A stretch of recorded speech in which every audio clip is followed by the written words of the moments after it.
वो कौन से ऐसे तत्व थे जिसने आपके अंदर की संगीत की एक प्रतिभा को निखार दिया? एक संगीतकार कैसे उभर के बाहर आया?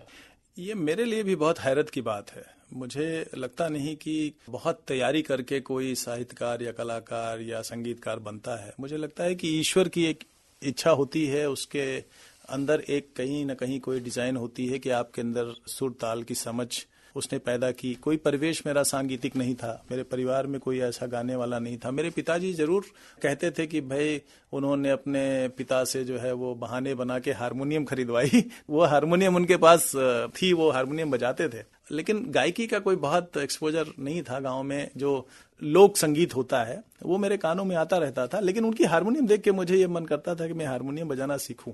11वीं 12वीं क्लास में जो हारमोनियम ने मुझे आकर्षित किया, तो फिर हारमोनियम ने कभी मेरा साथ नहीं छोड़ा। तो मैं हॉस्टल में एक हारमोनियम अपने कमरे में रखता था और स्ट्रेस बस्टर के तौर पे वही हारमोनियम सबसे ज्यादा मेरी संगिनी थी।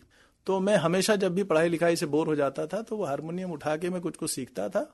और इतना कुछ हो गया था 2-3 सालों में कि जो हॉस्टल के दूसरे कमरों के बच्चे थे, मेरे दोस्त से आके थोड़ी देर जब पढ़ाई लिखाई से वो भी जब बोर हो जाते थे तो कहते थे कि मुझे कुछ सुनाओ बजा के। तो मैं कोशिश करता था।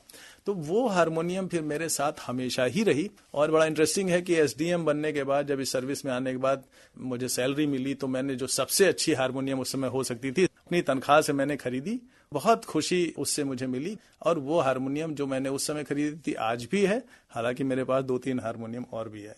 कुछ गुनगुना देते तो हमें लगता कि शायद एक अंदर का जो कवि है वो मचल उठा है।